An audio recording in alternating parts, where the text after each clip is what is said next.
Good morning, YouTube. Let's talk about EAG. I thought we were done with this. So are you recording all of the nefarious activities? If you're new to the channel, my name is Dan, and we are at my dealership, NG Supercars, and, well, I have a lengthy history with EAG. I was notified by a lot of you about the video that Art published, and so let's go over what's going on as far as I know. If you didn't know, I kind of severed ties with EAG quite a while ago, about half a year or so. So I don't know the details, but I do know enough to give some insight, and I would like to discuss one thing in particular, which we will get to in just a moment. There's a few things that I want to point out. So the first thing is, what's going on is an asset seizure. Basically, that means that something happened with his agreement with his investors. I actually have seen the contract, so I kind of know what's going on that one. But basically, in a lot of investment scenarios, if you have an investor and they give you a bunch of money or a loan or something like that, if you default on that investment or that loan, they have the right to take assets of the company to try and recover their lost money. In my opinion, that's what's going on here. Well, so Art is claiming that they stole from him. I'm watching the video right here. In the middle of the night, they literally robbed the company. They came in, they took equipment, they took all the parts. I'm gonna put this little clip up first, real quick. We've done over 400 V8 Ferrari manual conversions. We've done 50 V12 Ferrari conversions. So he claims that they've done 400 conversions for V8s and 50 for V12s. This is going to be very important in just a moment, which I don't doubt those numbers. Those numbers seem very real to me. About November of 2021, they had only done about 100 conversions. So that means since 21, they've done 350 conversions, okay? So I want to also note that he says he's a 75% owner. I am the founder and 75% shareholder of EAG. He has the majority share of the company. That doesn't always mean that he has full control. I don't know the details of his arrangement with the ownership on it. But again, the 75%, it's going to come to play in just a minute, okay? I'm getting there. I got some papers I'm going to show you guys, okay? So hold on. Former partners will have to explain themselves. I fully expect them to start shit posting on Ferrari Chat and anywhere else that they can set up accounts. So Art's saying that he thinks that the John and John, the investors, will start shit posting on Ferrari Chat and whatever. I actually have reached out to them and asked if they would like to give me a statement, because they both don't want to be on video. They're not the kind of people who go on video, and I totally respect that. They might give us a statement, they might not, but full transparency, I did reach out to them. If your business is owed money by my partners that didn't pay yet, I will help you get it any way that I can. Okay, so that clip is where things start to get really interesting. He's saying that if partners or vendors or whatever are owed any money, he will do anything he can to help you get it. Well, all right, let's get to the paperwork part. This right here is a contract that I have signed by Art and myself from November 1st of 2021. A few things to note. EAG is actually Black Orchid Enterprise LLC, a company in Delaware. So EAG is just their, public side, a public name, right? If you didn't know our history, back in the day, I did a bunch of fundraising and investing in Gated 6, which was not EAG. We actually formed a separate company called Gated 6 to create and manufacture these conversion kits. After a while, I saw that it did not make sense to continue having a business relationship directly with EAG. So when the time came, this right here was basically the acquisition of Gated 6. This document right here is my document proving that Gated 6 was sold to Black Orchid Enterprise. There were some stipulations in this contract. At the time, I had, like I said, done a bunch of fundraising, and the people who invested in Gated 6 were owed money. And so this lays out how these people were going to get paid back. The good news, all of the investors have been paid back. The bad news is that it took way longer than we had promised, or that EAG had promised. One of the people, in fact, it took over a year. So they had gotten some extra payments because of the default on that and whatever, but they were happy, right? They ended up making a bunch of money. They're content. This also shows that basically I no longer have ownership of any of this stuff, any of the intellectual property, all that sort of stuff. At that time, the company only had some assets, right? It had the intellectual property and it had some conversion kits. So that's basically what they're buying. I wanted out so bad that I didn't really want any money for the company. But in lieu of that, I was supposed to get some ownership in this new company, Black Orchid Enterprise. Art had talked about it and promised me that I was going to be an owner.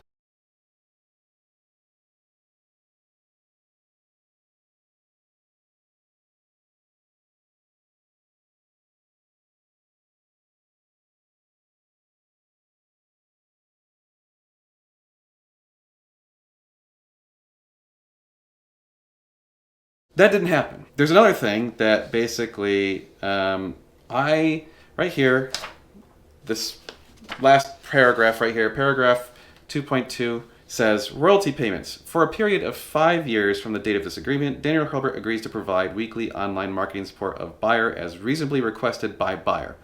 So long as Daniel Hurlburt is providing such weekly online marketing support as reasonably requested by buyer, buyer agrees to pay Mr. Hurlburt an amount equal to $2,000 for each conversion kit that the buyer sells. So I've tried my best to do as much marketing for them for a long period of time as you probably have seen. In fact, I'm pretty sure that's why most of you know about EAG. I have never received a single dollar for any conversion. I have received exactly $0 in royalty payments.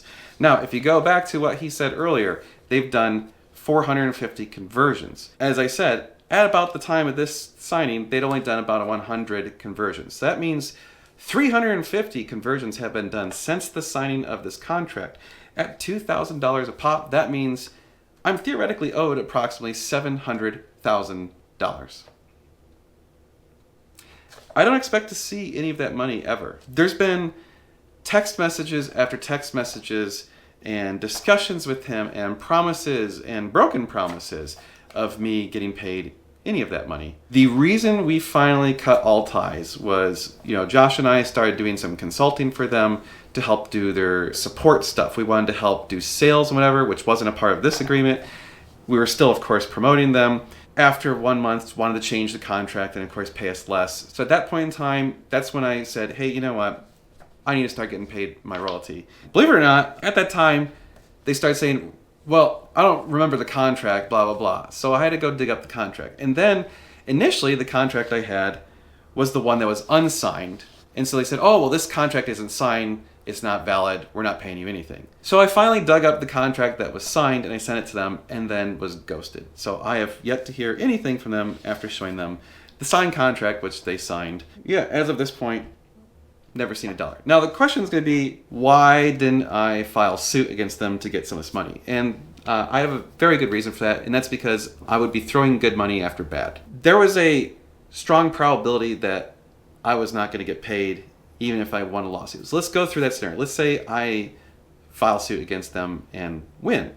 So first of all, it's going to cost me, based on my lawyer's estimates, somewhere around $30,000 to $50,000 to sue them and win. Pretty cut and dry case. But there's a lot of weird little intricacies that would make it difficult, and the discovery process would be extremely, extremely painful and expensive. So that's where it really gets ugly. Because I kind of was aware of what was going on there, back about half a year ago, when I talked to the lawyers, basically said, what happens if someone else takes all of their assets? Because, let's say they don't have any cash to pay me, so I could try and get liens on their property or take some of their assets, do an asset seizure or something like that, which is also difficult and takes even more money in the courts. And as you've seen now, the Johns did an asset seizure. So basically there was no way I was going to beat the Johns to an asset seizure because this would have taken a year or two to actually have a court settle in my favor. So by that point in time, my confidence that they were going to have any assets to seize or any money to take was very, very low. So basically I would have thrown a ton of money at this thing and walked away with less money. So I didn't. I just kind of sat on it. But this does mean that I'm still owed this money. Guess if he ever ends up with a bunch of money, who knows? So here's what I'm going to say is to Art, how about you publicly acknowledge that you owe me a bunch of money? In fact, you can publicly state how much money I'm owed and how I'm ever going to get paid for that, or if I'm going to get paid. And publicly acknowledge that this contract is valid and exists and that I'm owed a royalty for every kit. The reality is I'm probably not owed every kit ever sold because we did cut ties with them, so I'm willing to acknowledge that at some point within the last few months, the kits that have been sold since then, I'm not owed for because I stopped doing marketing for them, and I'm fine with that. I do have documented evidence of more than 100, in fact, closer to 200 conversions of which I know I'm owed for. So that's closer to $400,000. So yeah, that's where we're at. I don't have this weird vendetta or whatever. Like, I'm just trying to stay in my lane and do my own business. So that's why you don't see me making a big stink about this, because I felt like the inevitable would come to this conclusion. Anyone who's reasonably savvy in business could see this coming from miles and miles away. So that's where we're at. I have a contract showing I'm owed a lot of money. It appears that Art doesn't really have a lot of access to funds or materials, so I don't know what's going to become of VAG. I don't care at this point. It's not my problem. You guys can come to your own conclusions, but we're interested in talking to the Johns or getting a statement from the Johns. There's a lot of stuff going on here. There's a lot of stuff that, frankly, is just drama that I don't really care about. So you can probably see why we separate ourselves from EAG and have no interest in participating in anything related to them at this point. Other than I would love to be paid, but I mean, it's one of those things where, like, I'm not super distressed over this because it's not money that I sank into the company. It's just time. I did lose time. I lost an awful lot of time. And I did risk my reputation, and I did make tons of videos and content and whatever and push them hard. You look back at it and you see mistakes that you made and you're like, I should have done this differently. I should have probably abandoned that ship earlier. One of my biggest reasons for not leaving sooner was I wanted to make sure that I had some way of helping ensure that the people that invested with Gated 6 got paid back. So that was my goal. In fact, as soon as the last investor got his money and I helped arrange that, then that's kind of when I backed off, and you'll notice that's when the videos really slowed down. So let's move on with some cool stuff, doing conversions. We have Manuel Cambiole kits that we're installing. We got 3 cars that we're converting, and of course working on all sorts of fun stuff. So like, share, and subscribe. We do appreciate your guys' support. Feel free to buy cars or parts and services from us. You can do so at ngsupercars.com or normalguysupercar.com. But we love you guys. Thank you so much for supporting us. We'll see you in the next video. We're going to be doing a lot of cool car stuff here. I want to stay tuned. It's going to be sweet.